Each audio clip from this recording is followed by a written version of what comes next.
working only for the stomach, to commercial agriculture with the calculation.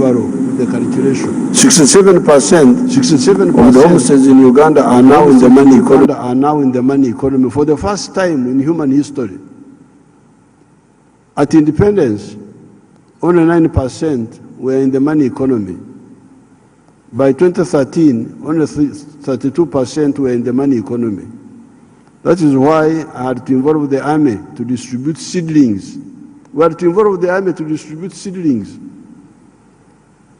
I was begging these villagers to get out of poverty. They are in poverty, but they are not bothered. So we had to go there and beg them, please, please, get out of poverty. Here is coffee seedlings, plant them. Roman 2, through scientific research, ensure good quality seeds. I salute our scientists for developing a long list of improved seeds, higher yields, disease-resistant, drought-resistant, etc. Roman 3, sensitize farmers about the best agro practices, spacing, mulching, water conservation, etc. 4, ensure disease control, immunization, spraying against pests, etc. 5, ensure food safety against aflatoxins. 6, to stabilize agriculture, have standby irrigation using gravity or solar-powered water pumps. This will eliminate the risks of the erraticness of the rain. 7, use fertilizers to restore the nutrients in the soil. 8, conduct soil mapping to determine what can grow where. 9, discourage land fragmentation on inheritance because it creates land with disability, land that can no longer do certain enterprises because of the smallness.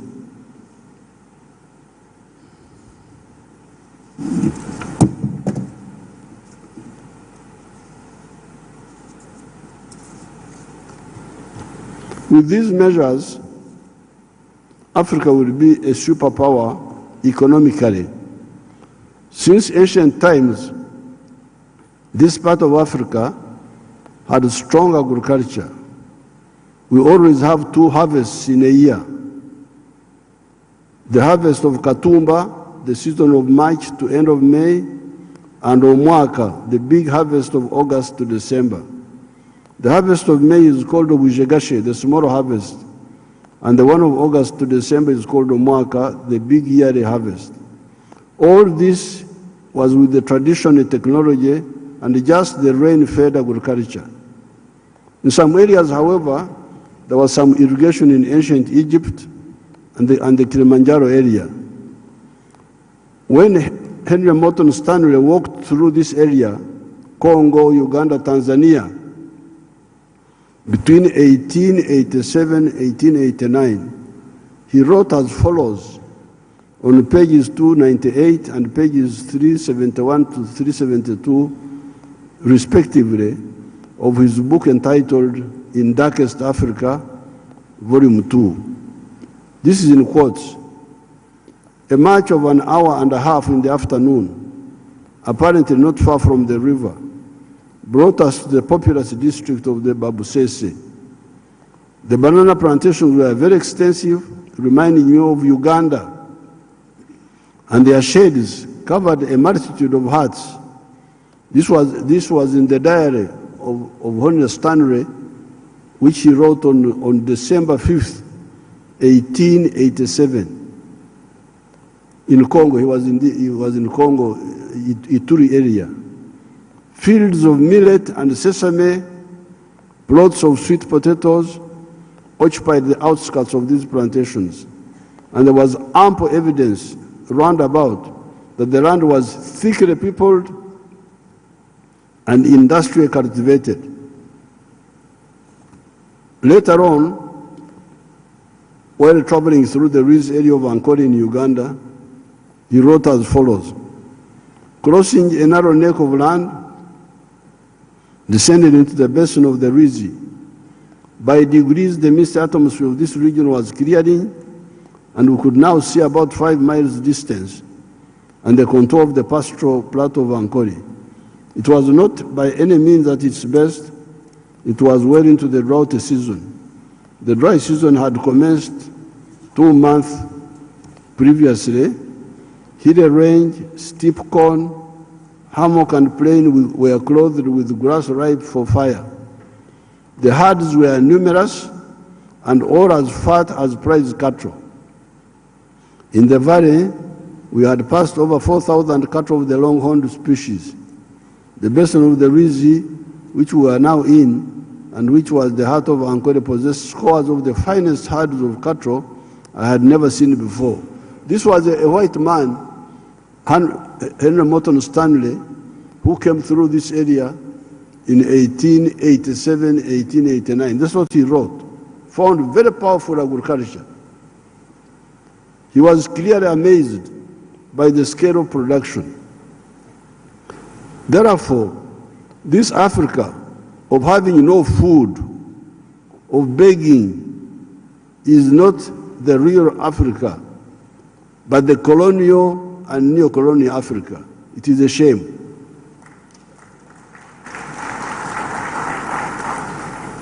I need to conclude my remarks by talking about the issue of water for livelihood and for production, as well as the need for removing the non-tariff barriers in the CFTA, Continental Free Trade Area.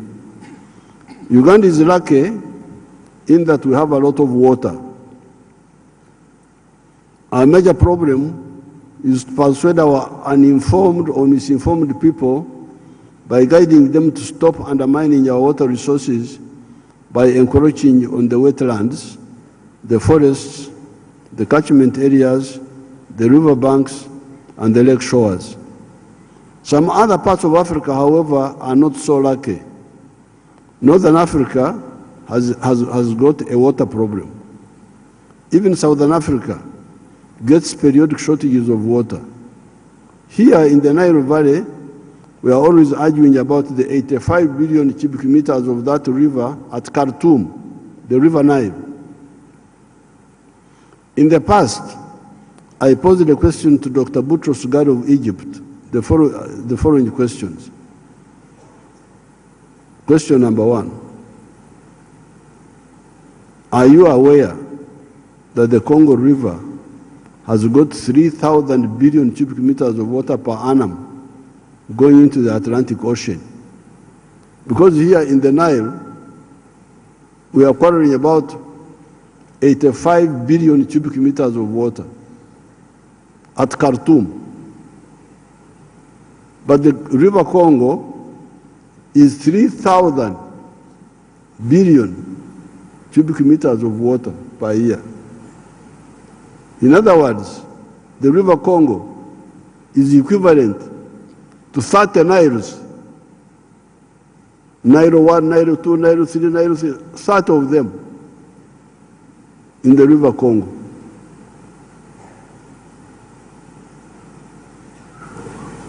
Now, all this water is going into the Atlantic Ocean every year, just going. Is the Atlantic Ocean thirsty for water?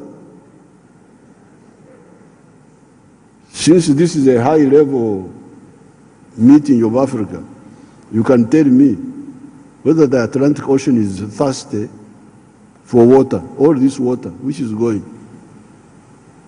Why doesn't Africa discuss with our brother people of Congo about how this massive water that is not used could help the water-stretched parts of Africa?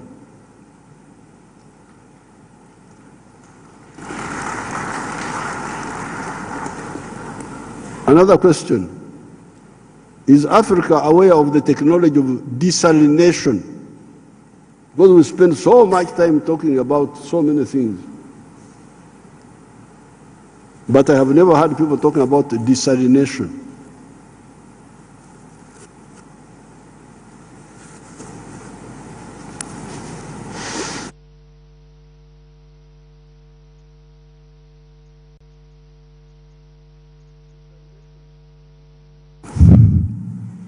Desalination happens in nature, done by the sun evaporating ocean water into vapor that eventually becomes rain. Why doesn't Africa intensively study this? If the cost of desalination goes down, Egypt and other coastal countries would become upstream countries, while we that harbor the origin of the Nile would become downstream countries. If this technology of desalination of seawater becomes cheap, then the countries near the ocean can even send us water from the ocean. On the issue of non-tariff barriers, there is no doubt that they undermine the advance of agriculture in Africa. Uganda easily produces all types of agricultural products: maize, sugar, milk, beef, poultry products, etc. The internal market is not enough. However, production is disrupted when in some years, some of the brother countries say they have bumper crops and de-license Ugandan products. Why do you de-license products of a brother country? If you have a bumper crop, let the products compete. I had some issues here with some of the Ugandan inefficient rice growers. Tanzanian rice is better and cheaper. So they were saying I should ban Tanzanian rice. I said, no, I cannot do that. If you are inefficient, get out of business, go and do something else.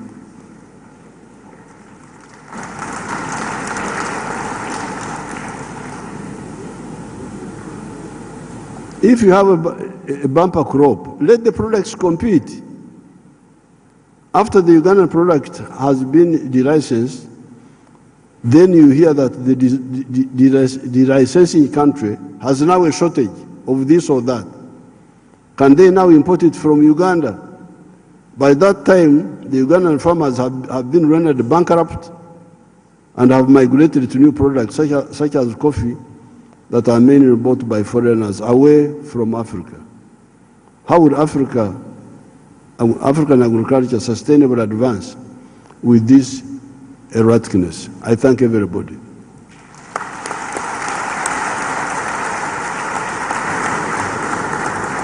Yeah, thank you very much, His Excellency Yoweri Museveni, for your insightful statements. Now, j'ai le privilège et l'honneur d'inviter Son Excellence Moussa Faki Mahamat, le président de la Commission de l'Union africaine. Faki Mahamat, the chairperson of the African Union Commission. Excellency, you have the floor. Maybe you can speak from where you are. Your Excellency Yoweri Kaguta Museveni, President of the Republic of Uganda, or host. Your Excellency João Manuel Lourenço, President of the Republic of Angola and Chair of the Summit. Your Excellency Tai Selassie, President of the Federal Democratic Republic of Ethiopia and champion of the Comprehensive Africa Agriculture Development Program, Caadp. Excellencies, Head of State, Government and Delegations, Honorable Ministers, Madam Deputy Chairperson of the African Union Commission, esteemed African Union Commissioners, representatives of the regional economic communities, representatives of our development partners, distinguished guests, ladies and gentlemen. It is with great joy that I set foot in this splendid, verdant city of Kampala, which has been decked out in all its colors to host this important African Union extraordinary summit to assess the situation of agriculture in our continent.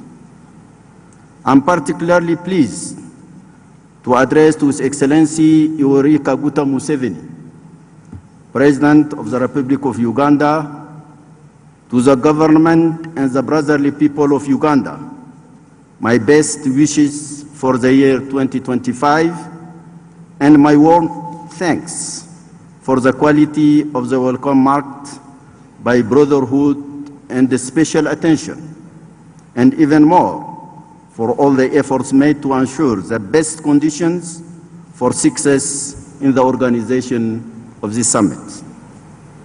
Holding a summit on agriculture in Africa in Kampala is the right thing to do. A wonderful sign of recognition of your total commitment, President Museveni, to farmers and headers. You yourself are a farmer.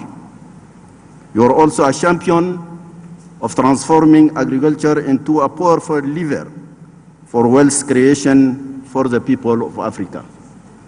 Excellency, ending my tenure in African Union, I think I should come here to learn farming from your experience. Excellencies, ladies and gentlemen, Africa is proud to have more than 60% of its population young.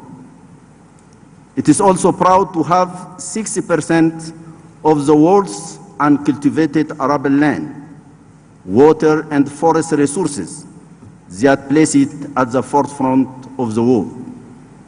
This is why it is deeply questioned about its current paradoxical food security situation. Hunger still kills in Africa.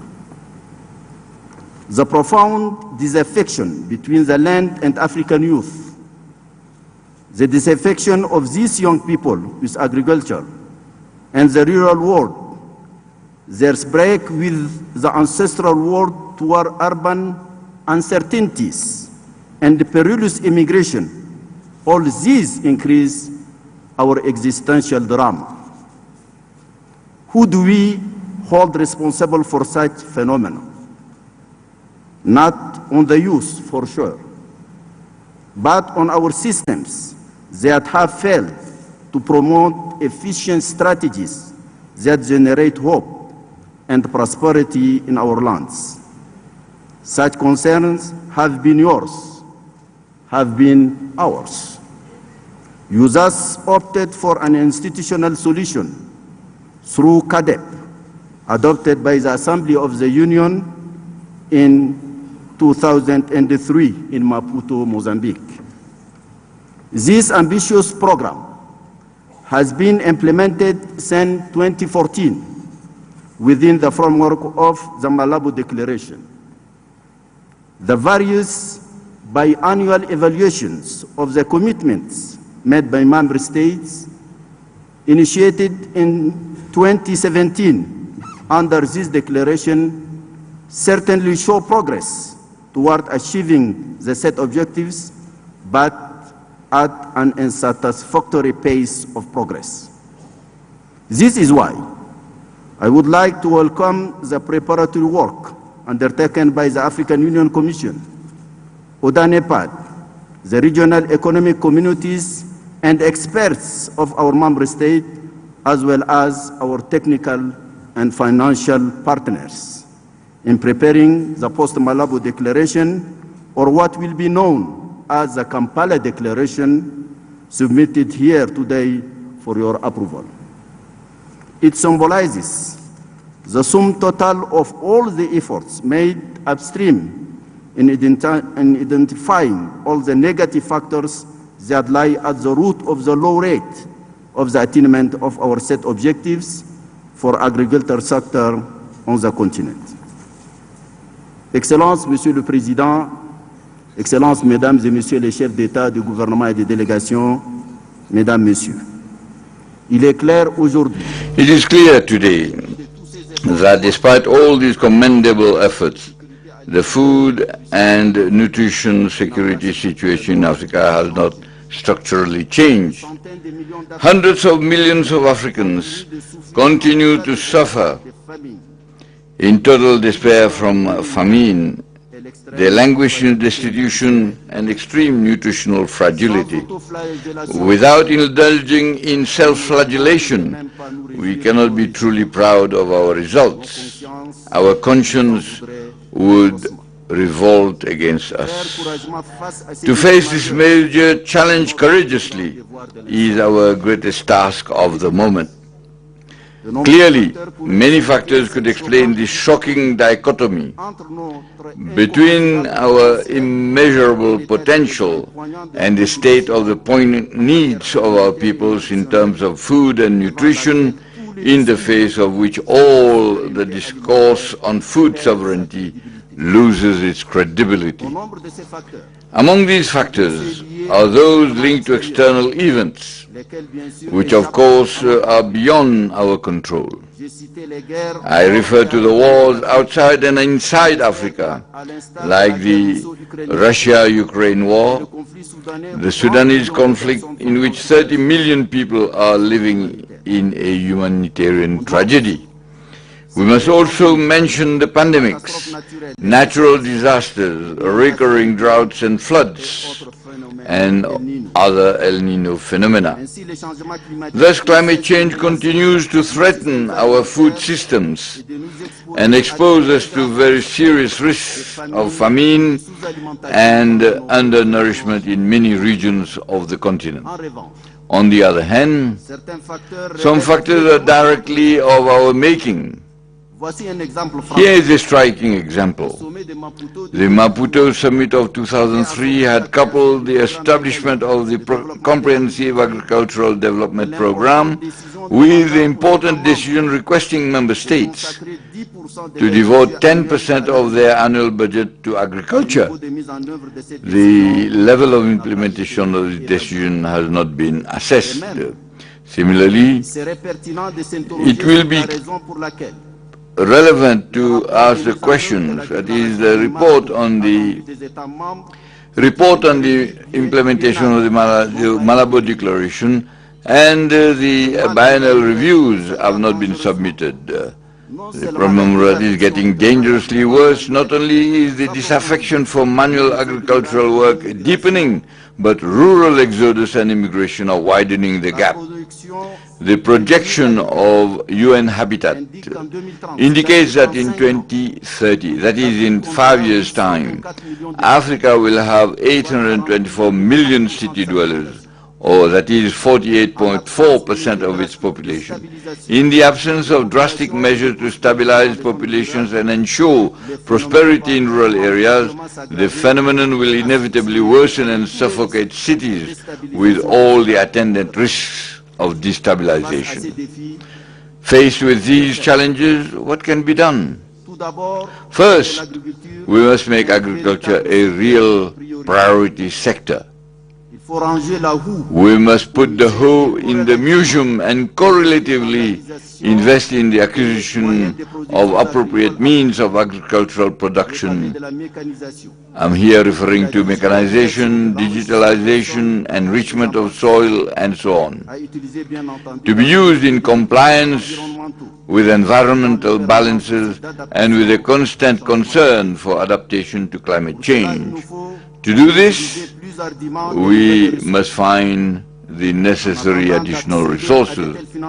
Pending access to such funding, we have the imperative duty to protect our arable lands from being taken over by external powers, which since the surge in food prices in 2008 have considered Africa as the last agricultural frontier of the world. Although water is unevenly distributed across the continent, as it has been so rightly said by President Museveni, the practice of irrigation, currently capped at only 6% of arable land, deserves to be included in the practices for the purpose of improving soil health in addition to the use of agricultural inputs. In this respect, I wish to stress the crucial role of the private sector in the promotion of agro-industry, as well as our great expectation from the fallout of the operationalization of the Continental Free Trade Area, AFCFTA. Mr. Chairman, Excellencies, ladies and gentlemen, the immensity of the task that awaits us, the measure of which is well grasped in the Kampala Declaration and more specifically in the new strategy and in the new 10-year plan of action to 2026-2035, afford me the opportunity to commend the remarkable work accomplished by the Agriculture, Rural Development, Blue Economy and Environment Department under the leadership of Commissioner Mrs. Josefa Sako, to whom I pay deserved tribute. In the same dynamics, we are all called upon to face all the challenges with perseverance and assurance, to take them up with an enthusiastic passion that definitively brings out of the baptismal font the Africa we want. This Africa will rest on the foundation of the victory to be won on the agricultural front, the keystone of any development process. I thank you for your kind attention. Merci beaucoup, mon chef. Thank you very much, boss, for your very brilliant statement. I would like to have a privilege and honor to call His Excellency Taye Selassie, the President of the Federal Democratic Republic of Ethiopia and African Union Caadp leader, to present his opening statement.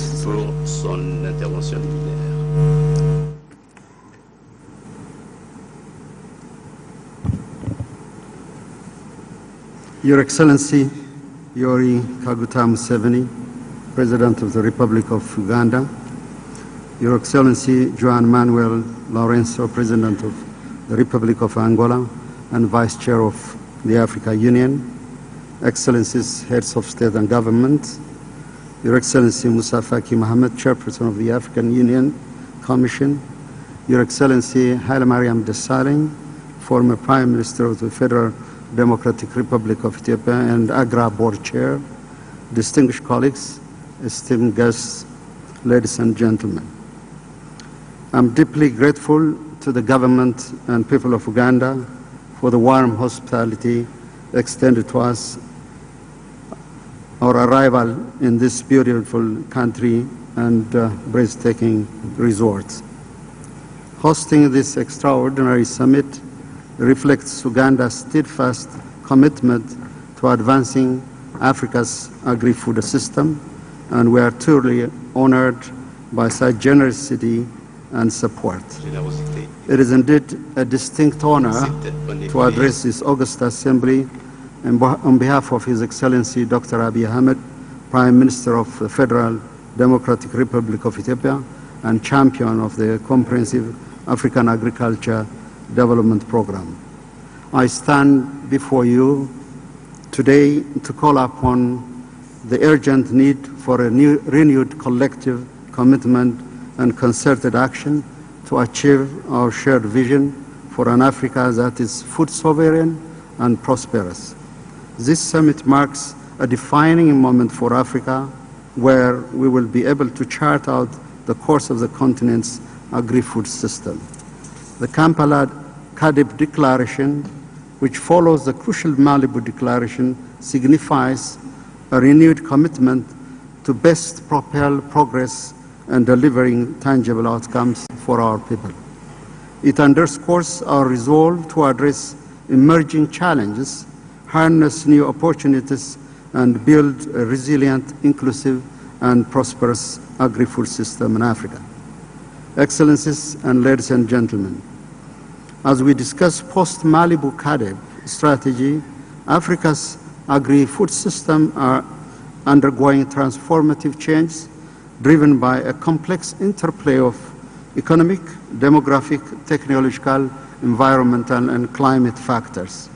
Over the next decade, understanding these dynamics will be crucial for stakeholders.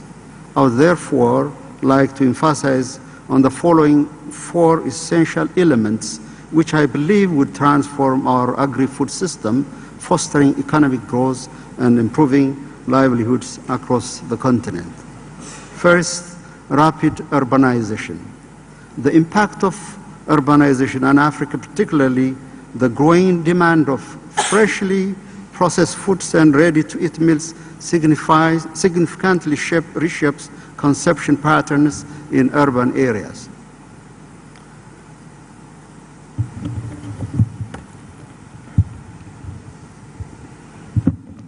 Thank you. This shift creates a vital linkage between smallholder farmers and expanding domestic markets driven by sustained economic growth and growing middle class. Nonetheless, we have to note that in view of Africa's rapid population growth, meeting the increasing demand for diverse and high-quality food products will present challenges. Secondly, the huge potential of technological innovation, such as digital agriculture, precision farming, and other advancements are pivotal to transform our agri-food system. These technologies can enhance productivity, improve efficiency, and increase access to information and market for farmers. This indeed is attainable as Rwanda effectively employed digital soil mapping and used drones to monitoring crops health and assessing damage from pests and diseases. Though few in number, African countries such as Egypt and Morocco have also improved traceability of agricultural products, ensuring food safety and improving supply chain efficiency. Ethiopia's collaboration with the African Development Bank brought forth climate-smart and heat-resistant wheat varieties, making the country as one of the leading wheat producers in Africa. Thirdly, empowering women and engaging the youth will unlock the full potential of the sector as they are the drivers of innovation and resilience in our food system.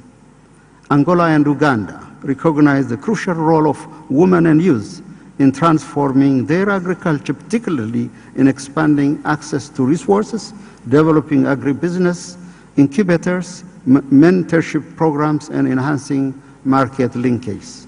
Fourth, fostering regional policies such as the Africa Continental Free Trade Area is essential for expanding market access, improving food security, and creating more resilient food systems across the continent. Ghana's achievement in reducing poverty by half through agriculture by 2025 serves as an inspiring example for the transformative potential of improved food security. The full realization of the African Continental Free Trade Area promises to amplify the success of many African countries who are determined to be on track in building a resilient system in food security. Excellencies, this summit is a culmination of an inclusive and collaborative process that has brought together a diverse range of key players and stakeholders. Continental and regional bodies such as the African Union Commission, AUDA, NEPAD, and regional economic communities have played a crucial role in facilitating cross-border collaboration and monitoring progress towards the Caadp goals.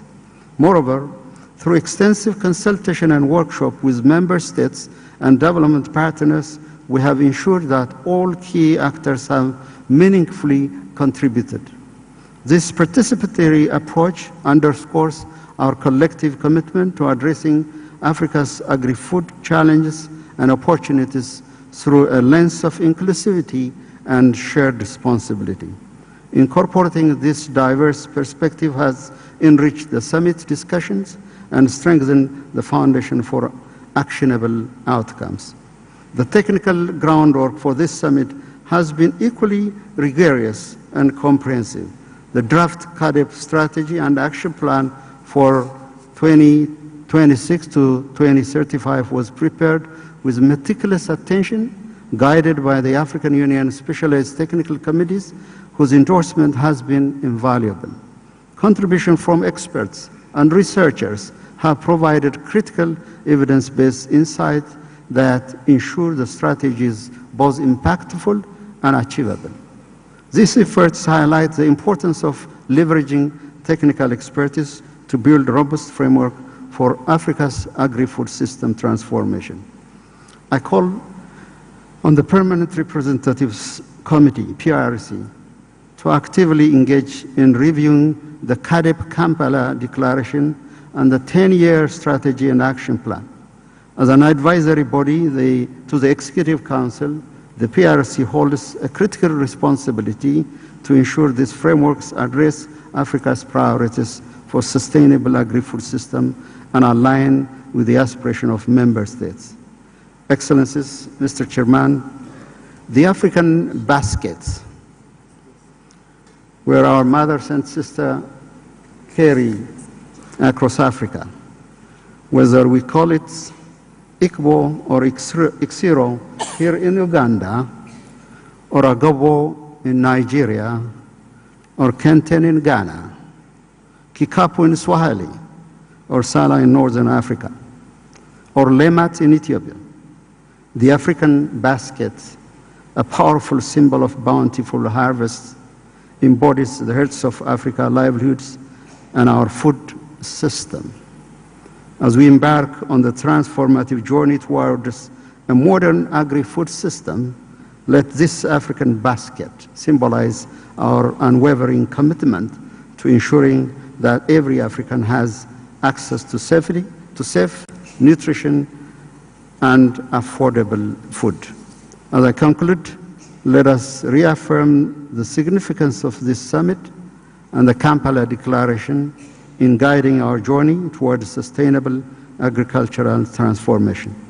I want to extend my heartfelt congratulations to the African Union Specialized Technical Committee led by its chair, Honorable Frank Tumbaza, and the EU Commissioner, Ambassador Joseph Sako, for their exceptional efforts in leading the development of Caadp Kampala Declaration, strategy, and action plan.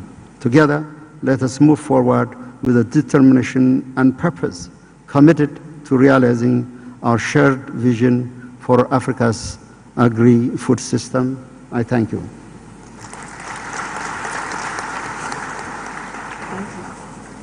Thank you very much. Excellency President Selassie, for your brilliant and insightful statement. Thank you. The next presenter, I don't know if the representative of the development partner that we present a statement on behalf of the development partner is in the room. If she is the State Minister, Madame Borg Sangrier, the State Minister of Norway. You have the floor. I don't know if protocol can assist me to find out if the representative of the development partner. Huh? Oh, okay, she's coming. Thank you. You have the floor, Minister.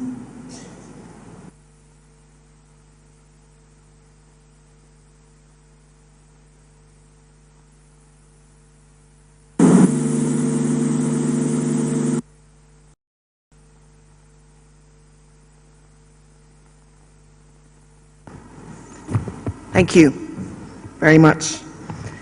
Madam Chair, Excellencies, Heads of State, Ministers, representatives of AU Member States, the AU Commission, AUDA NEPAD, the REX development partners, most of all, friends and partners. Allow me to begin by offering my most sincere congratulations to Your Excellency Yoweri Kaguta Museveni and the government of Uganda for the exceptional hosting of this summit. The success of this event reflects Uganda's unwavering commitment to fostering cooperation and dialogue across the continent. I would also like to take this opportunity to express our profound gratitude to the people of Uganda for your warm and gracious hospitality, which has made our stay both comfortable and memorable. Now, Excellencies, it is an honor to address you today, representing the members of the Development Partners Coordination Group, as we collectively renew our commitment to support the transformation of Africa's agri-food systems under the Comprehensive Africa Agriculture Development Programme. Since its inception in 2003, the development community has provided financial and technical support to a whole range of agricultural and food security efforts, and together we have witnessed notable progress, but we also know that significant gaps remain. Despite impressive gains in food production and agricultural growth, challenges persist in achieving the ambitious goals of poverty reduction, of food security, and inclusive growth as laid out in the Caadp framework. Now today, we stand at a pivotal moment. We've heard, as development partners, the strong message from the discussions that have taken place at this summit. We've heard the reaffirmation of the commitment by member states to a transformative agenda, an agenda that shifts from traditional agriculture-led growth to a more holistic and integrated agri-food systems approach. And I would like to also say how much we, as development partners, look forward to collaborate to implement the Kampala Declaration. This new strategy emphasizes the critical role of agri-food systems, not just in economic growth, but in ensuring food security, improved nutrition, and sustainable health outcomes for all. We commend this bold vision, which aligns with the continent's broader aspirations for prosperity, resilience, and inclusive development through the AU Agenda 2063.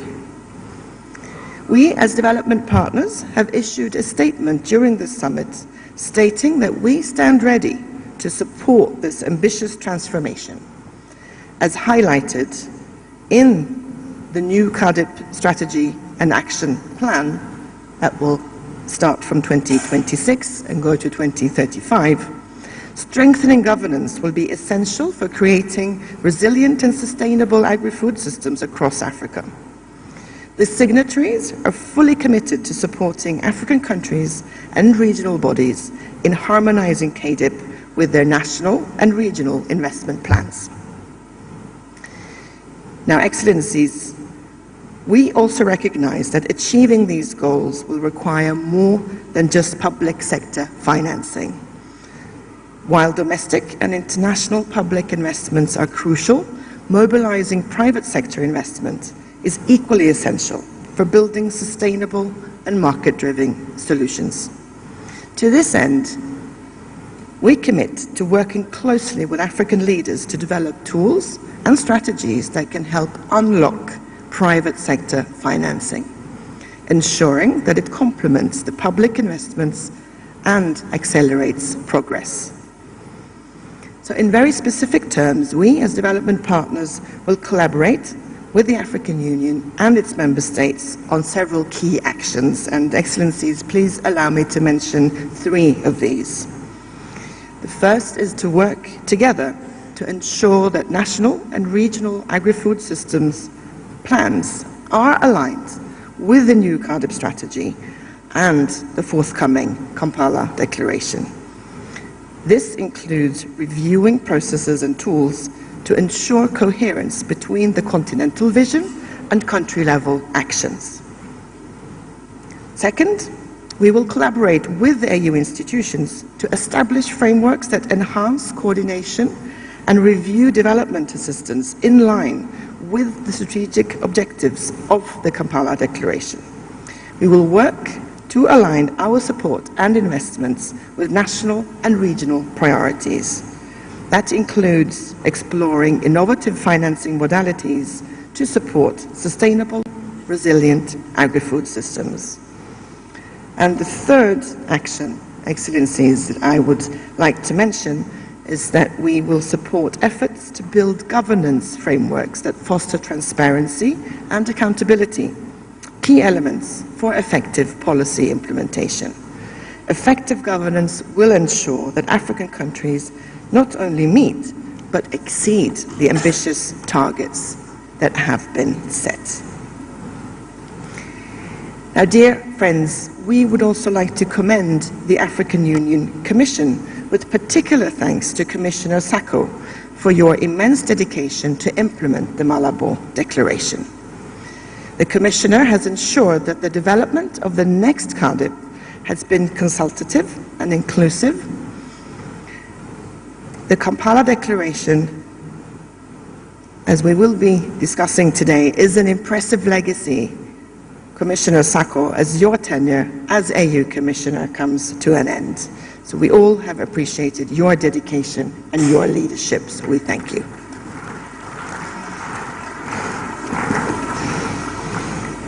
So finally, ladies and gentlemen, the implementation of the Kampala Declaration will make Caadp an important pillar in realizing the AU 2063 agenda, the Africa that you as leaders have envisioned. And in this respect, we as development partners look forward to a strengthened and continued partnership. And I thank you.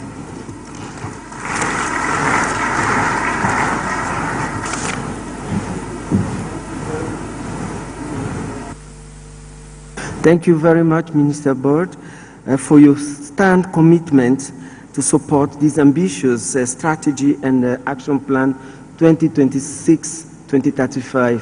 We've been working for 2 decades and we count on our development partner to continue. We know that we are ready to implement after the adoption. Thank you very much, and thank you for acknowledging my efforts to this journey.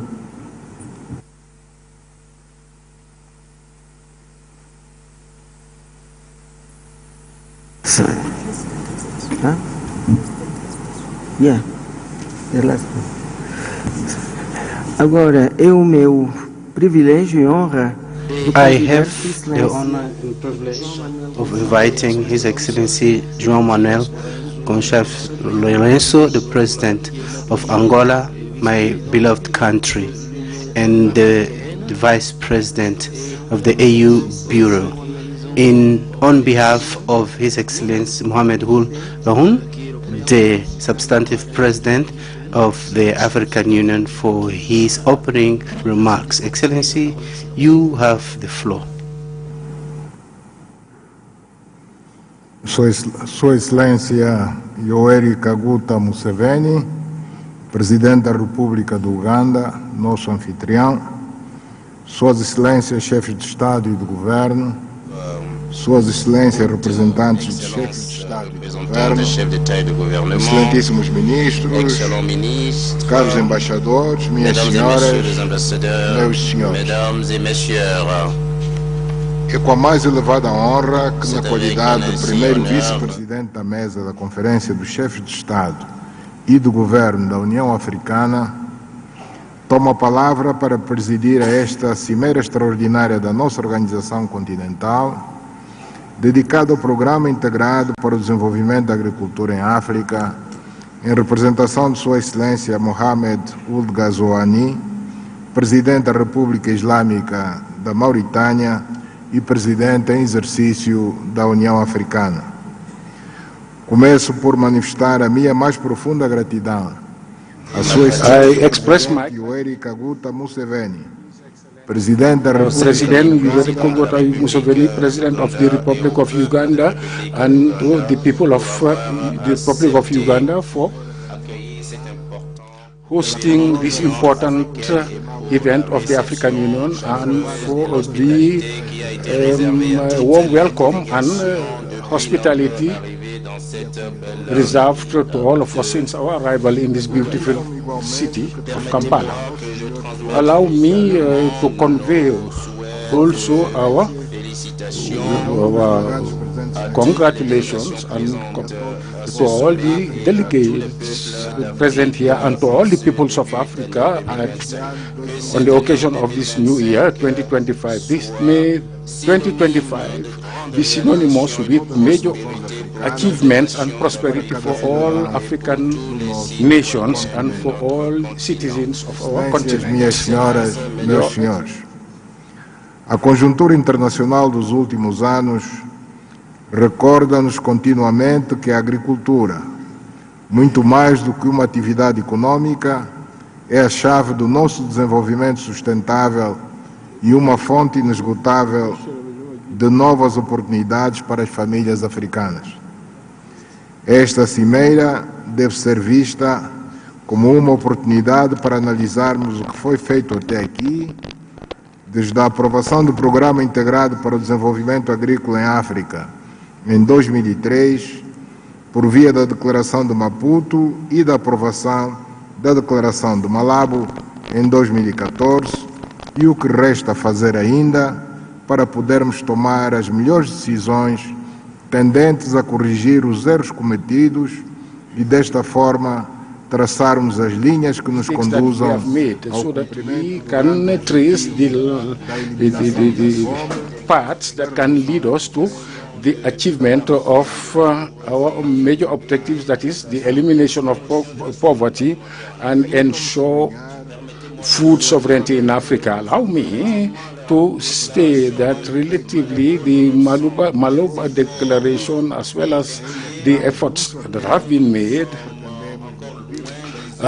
despite all this, we are far away from our objectives, especially the implementation of our commitments related to the transformation and shared transformation and prosperity, and also the shared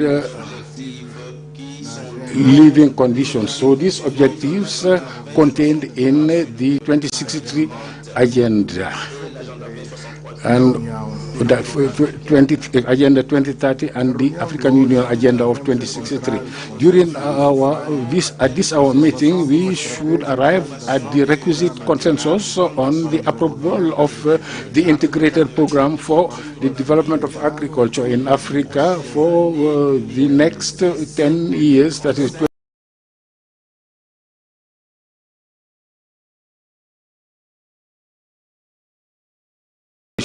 in a way that will strengthen and renew the directives issued by the heads of government during the Malabo summit. So this document, a directive, they discern the decisive paths for our collective efforts in order to achieve African aspirations for development and progress of our peoples. So on behalf of all the delegations here present, I would like to seize this opportunity to commend the African Union Commission, especially through the development of agriculture and rural development, the blue economy, sustainable development, and the African Development Agency and NEPAD that have done an excellent job, and a commendable one for that matter. So this strategy, this renewed strategy, is the product of the collaboration of member states of Africa, of the private sector, as well as private companies and regional economic committees and our development partners. We would like to seize this opportunity also to make an appeal to our collective responsibility. And now I would like to highlight specifically the contribution of African institutions such as the 63 Academy and all Pan-African institutions that have helped us to overcome our common challenges like resilience. Ladies and gentlemen, Your Excellencies, it is important to refer to the document that we are going to approve at this summit, constitute the landmark document of our continent. We will move to the transformation of our agri-food systems in order to lay the framework of sustainable development. We will come out of this summit with new directives for the concretization of new objectives, given the fact that it is important and imperative for us to implement our decisions and double efforts in order to achieve all the targets outlined in the various action plans.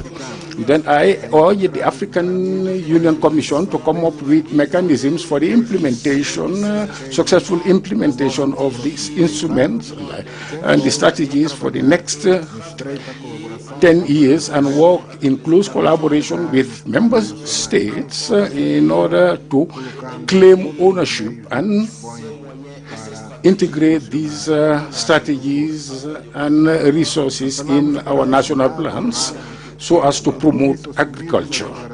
We would like to recall that the content of the Malabo Declaration, namely 10% of our national budget should be devoted to agriculture, since, as you know, the financial conditions that all our countries are confronted require such an initiative. We know that the action plans of Caadp is based on this particular pillar, which constitutes the promotion of food security, stimulate investment and enhance investment, and financing and processing of products, and ensure food security for all, and the inclusion of resources that are fair for all of us, and also based on agri-food systems that are resilient and strengthen the governance of agri-food systems. We are all invited or called upon to participate or come up with a roadmap that will help us to achieve excellent results, taking into account the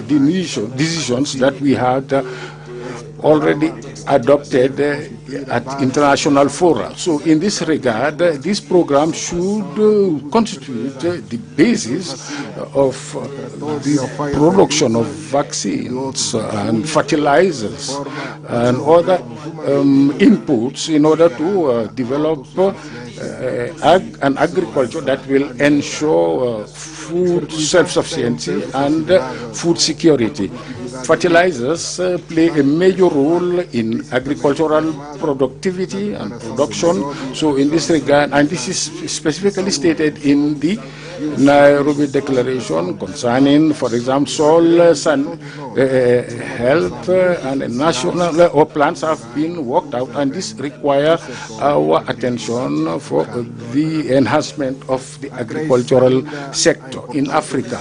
I would like to underline also the importance of agricultural mechanization, the acceleration of the implementation of production systems, and the certification of fertilizers and seeds in our various countries, the enhancement of rural agriculture and the improvement of irrigation systems, so that all these factors together can help to promote modern agriculture with a high level of productivity and competitiveness, with the capacity to produce products for external markets. I would also underline the importance of promoting initiatives geared towards the promotion of the environment and the proper ecological production of goods, with the objective of intensifying or to mitigate desertification and the preservation of soils. And as a result, we can then overcome climate change. Ladies and Excellencies, the decisions we are going to take today will determine the future of agriculture in Africa, as well as the role that we played to ensure the sustainability of our continent. So it's important that our priority, the priority of all our nations, is that we should take into account, we should ensure the development of our countries, that is food security, and to ensure inclusive development, giving priority to agriculture, shows that we are empowering our women and youths and creating opportunities for them, for coming generations. Together, we can ensure that our Africa is a resilient and prosperous continent designed to reduce poverty and overcome famine, disease, and child mortality. We are determined in our mission to achieve an Africa that we all want. So with these words, I declare open this extraordinary session of Kampala, and I thank you for your kind attention. Muito obrigada, Excelência Presidente. Thank you very much, Your Excellency, for your guiding speech for us in the continent, especially to our department. I would like to end the opening ceremony, and let me invite the protocol to guide us on the group photo. I thank you very much for your kind attention. Webere, muito obrigada, muitas gracias, merci beaucoup, shukran, asante sana. Thank you, Madam Commissioners.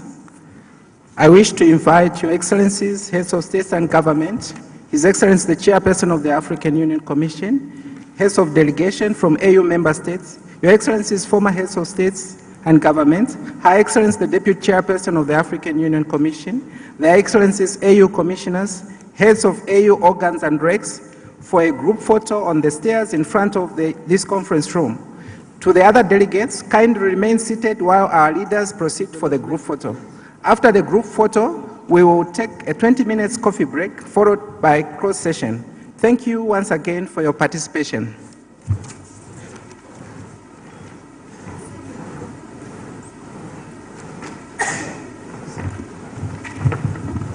Your Excellencies, I've just been also informed that heads of delegations from development partners will also participate in the photo. Thank you very much.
About